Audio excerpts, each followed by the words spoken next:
Now we will start our second part, that characteristic of wave determined by the ripple tank. कौन कौन सी wave जो है हम ripple tank से determine करेंगे, that one is reflection, then refraction and diffraction. First of all हम discuss करते हैं रिफ्लेक्शन को. रिफ्लेक्शन होता क्या है, ठीक है. रिफ्लेक्शन क्या होता है, व्हेन आपके पास कोई भी जो आपकी वेव है, इंसिडेंट वेव है, ठीक है. When wave moving in one medium falls on the surface of another medium, they bounce back into the first medium such that angle of incidence is equals to angle of reflection. देखें, आपके पास एक wave आती है, ठीक है. Wave जो है ये एक बैरियर हमने लगा दिया. लेट सपोज रिपल टैंक में यहाँ पे हमने क्या रख दिया, एक वुडन ब्लॉक रख दिया, ठीक है. अब एंगल ऑफ इंसिडेंट जो है आपके पास, इंसिडेंट वेव जो आपके पास वेव ऑलरेडी वहाँ से बन के आ रही थी, आपने यहाँ पे जो वाइब्रेटर लगाया है उसकी मदद से जो वेव्स आपके पास आ रही थी वो क्या थी, इंसिडेंट वेव. जब वो बैरियर से टकराती हैं तो वो वेव क्या करती हैं, वापस दोबारा पीछे की तरफ बेंड होती हैं, ठीक है. और उसमें क्या होता है, आपके पास एंगल ऑफ इंसिडेंट और एंगल ऑफ रिफ्लेक्शन वो सेम होता है. लाइक ये देखें, इंसिडेंट रे आपके पास आ रही है, बैरियर से टकराई और रिफ्लेक्ट हो गई, ठीक है.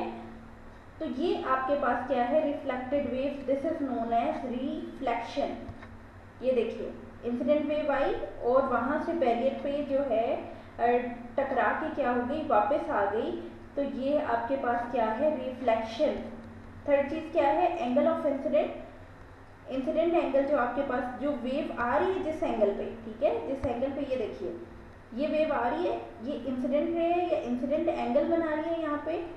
और जो फिर रिफ्लेक्शन होगा, ठीक है, इनके दरमियान में आप नॉर्मल ड्रॉ कर लें और आप चेक करें कि यहाँ पे नॉर्मल से यहाँ तक जो है आपके पास एंगल ऑफ इंसिडेंट, और जब ये रिफ्लेक्ट होगी इसके दरमियान में जो एंगल ऑफ रिफ्लेक्शन बनेगा, ये दोनों एंगल एक दूसरे के सेम होंगे. तो तब ये जो है रिफ्लेक्शन की आपकी कंडीशन जो है फुलफिल होंगी. इसमें ये बात याद रखिएगा, angle of incident is equals to angle of reflection.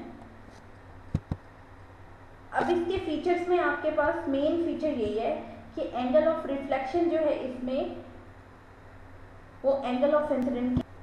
Okay, now we will discuss its second characteristic, that is refraction. अब रिफ्रैक्शन क्या होता है, ठीक है. उसके लिए आपने क्या करना है, रिफ्रैक्शन आपको ये पता है कि एक मीडियम से आपकी वेव जो है वो एंटर होती है सेकेंड मीडियम में और उसकी डायरेक्शन जो है वो चेंज हो जाती है, ठीक है. अब रिपल टैंक में आप देख रहे हो कि लाइट वेव के केस में तो आप देख लेते हो, एक लाइट की रे आई, आगे ग्लास पे फॉल की, ग्लास में उसने अपनी डायरेक्शन चेंज कर ली और ग्लास से बाहर निकली तो क्या हुई, सेम अपनी वापस पहले वाली डायरेक्शन में आ गई. लेकिन वाटर के केस में आप कैसे जो है ये सोचें आप कि आप किस तरह से जो है आप वेव बना सकते हैं, ठीक है. तो उसके लिए आप क्या करेंगे, ठीक है, उसके लिए हम क्या करेंगे, पीस ऑफ प्लास्टिक ले लेंगे या पीस ऑफ हम ग्लास ले लेंगे, वुडन पीस ले लेंगे, उसको हम क्या कर देंगे, रिपल टैंक के बीच में जो है वो रख देंगे, ठीक है. अब हमारे पास दो मीडियम्स बन गए. पहला मीडियम क्या है, एक जो है एक डीपर पोर्शन बन गया और यहाँ पे आपके पास शेलो पोर्शन बन गया, ठीक है. दो पोर्शन आपके पास यहाँ पे बन गए. तो हम कहेंगे ये फर्स्ट मीडियम है, ये सेकेंड मीडियम है. अब यहाँ पे आपने वाइब्रेटर ऑन कर दिया, ठीक है. वाइब्रेटर ऑन किया तो आपके पास क्या हुआ, यहाँ पे वेव प्रोड्यूस होना शुरू हुई. और यहाँ पे जो डीप वाटर वेव्स हैं वो वेव्स बड़ी हैं, ठीक है. वेव्स जो प्रोड्यूस होना शुरू हुई हैं और distance between them, two crest और टू ट्रफ आपको पता है लेमडा होता है. तो यहाँ पे लेमडा जो है उसकी जाहिर है जब वेव बड़ी है तो लेमडा भी आपके पास बड़ा होगा, ठीक है. अब क्या होता है, जैसे ही वो शेलो वाटर में आती है वेव, ठीक है, तो जब वो शेलो वाटर में वेव आती है तो क्या होती है वेव, अब पानी कम है तो जाहिर है वेव छोटी बनेंगी, ठीक है. शेलो वाटर में आते ही उन्होंने क्या कर ली, अपनी डायरेक्शन जो है वो चेंज कर ली अपनी एंगल के साथ. यहाँ पे किसी भी एंगल के साथ, यहाँ पे देखें, यहाँ पे ये जो पड़ा है पीस ऑफ प्लास्टिक, यहाँ पे कोई भी आपके पास इस जगह पे एक एंगल बन रहा होगा. अब यहाँ पे एंगल चेंज होगा और आपके पास वेव जो है वो क्या होना शुरू होगी है, वो स्लो डाउन होना शुरू हो गई है और आपके पास वेव छोटी होना शुरू हो गई है. तो यहाँ पे आपके पास जो लेमडा है, वेव लेंथ है, वो डिक्रीज हो जाएगी. और आप ये देख सकते हो, क्लियरली देख सकते हो, यहाँ पे नीचे जो आपके पास पेपर होता है रिपल टैंक में, वहाँ पे आप देख सकते हो कि आपके पास वेव्स आ रही थी। जब वो इस दूसरे मीडियम में एंटर हुई तो उसने अपनी डायरेक्शन चेंज कर ली। देन अगेन जब वो पहले मीडियम में आई तो उसने अपनी डायरेक्शन पहली डायरेक्शन में वापस आ गई। ठीक है, तो ये है refraction of waves in ripple tank, जो कि आप वाटर वेव्स के साथ पढ़ते हो। इसके कुछ फीचर्स हैं। अब रिफ्रैक्शन ऑफ वेव भी लॉ ऑफ रिफ्रैक्शन जो है इस पे डिपेंड करती है।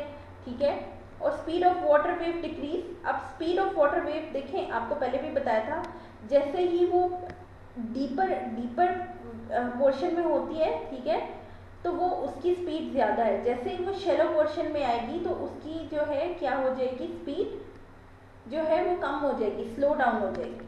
वेवलेंथ मैंने जैसे कि आपको बताया, वेवलेंथ इसमें डिक्रीज हो जाएगी। और फ्रीक्वेंसी इसमें चेंज नहीं होगी, क्योंकि फ्रीक्वेंसी जो है वो इलेक्ट्रिक मोटर से प्रोड्यूस हो रही है, और जितनी इलेक्ट्रिक मोटर की फ्रीक्वेंसी होगी उतनी आपकी वेव की फ्रीक्वेंसी होगी। फ्रीक्वेंसी पे इसमें कोई इफेक्ट नहीं होगा।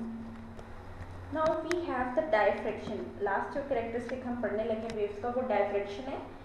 इसमें क्या है, बेंडिंग और spreading of wave around the sharp edges, और ये कॉर्नर ऑफ ऑब्स्टेकल, स्लिट्स या एजेस जो है उसको आप डायफ्रैक्शन कहते हो। इसमें आप क्या करोगे, सिंपल है, आपके रिपल टैंक में आप कोई भी जो है दो जो है वहाँ पे ऑब्स्टिकल्स लगा दोगे। ठीक है, अब क्या होगा, जब वेव यहाँ से आप प्रोड्यूस कराओगे, जब ये इसके अंदर से ऑब्स्टिकल के अंदर जो आपने थोड़ी सी स्पेस छोड़ी है उसके अंदर से जब ये मूव करेगी तो ये आपके पास जो है डायफ्रैक्शन का एक पैटर्न आपके पास शो हो जाएगा। ठीक है, नाउ ये आप देख सकते हैं डायफ्रैक्शन क्या है, बेंडिंग ऑफ वेव्स, ठीक है, या स्प्रेडिंग ऑफ वेव्स। छोटी सी जगह से ये क्या हो रही है, स्प्रेड हो रही है। जैसे कि आप इस एनिमेशन में देख सकते हैं, आपके पास ये वेव्स आ रही हैं, जब ये इस छोटे से ऑब्स्टिकल के दरमियान से इस सुराख से या इस होल से गुजर रही हैं, तो आपके पास आपको क्या नजर आ रहा है, डायफ्रैक्शन पैटर्न नजर आ रहा है ये, जिसके अंदर वो क्या है, बेंड हो रही है अराउंड द ऑब्स्टेकल जो है आपके पास वेव्स। ठीक है, और आहिस्ता आहिस्ता देखिए जैसे जैसे आगे जाती जा रही है वो बड़ी होती जा रही है।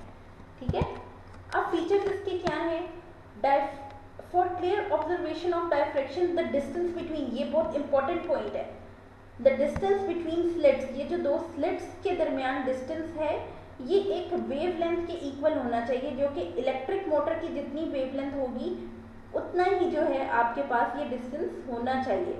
अगर आप इतना डिस्टेंस नहीं रखेंगे तो क्या फर्क पड़ेगा, इतना डिस्टेंस नहीं रखेंगे तो ये अगर ज़्यादा डिस्टेंस या कम डिस्टेंस रख देंगे तो वेव्स आपकी जो है प्रॉपरली जो है बेंड नहीं होगी, और उनके दरमियान में ये जो आप डिस्टेंस देख रहे हो इक्वल डिस्टेंस है, ऐसा नहीं होगा, डिस्टेंस ज़्यादा होना शुरू हो जाएगा और वो आपको डायफ्रैक्शन पैटर्न प्रॉपर नज़र नहीं आएगा। इसलिए याद रखिएगा कि आपके पास जो है वेवलेंथ जो है, जो कि इलेक्ट्रिक मोटर से जितनी वेवलेंथ जनरेट हो रही है उतना ही डिस्टेंस आप ऑब्स्टिकल के दरमियान में रखेंगे। और इस फेज में जो है फ्रीक्वेंसी और वेवलेंथ आपकी चेंज नहीं होगी, और वो उतनी होगी जितनी इलेक्ट्रिक मोटर की फ्रीक्वेंसी है, या उतना ही वेवलेंथ होगा। ठीक है, तो ये आपके पास था रिफ्लेक्शन, रिफ्रैक्शन और diffraction. Hope so you understand them, and if you have any question do ask me. Thank you so much.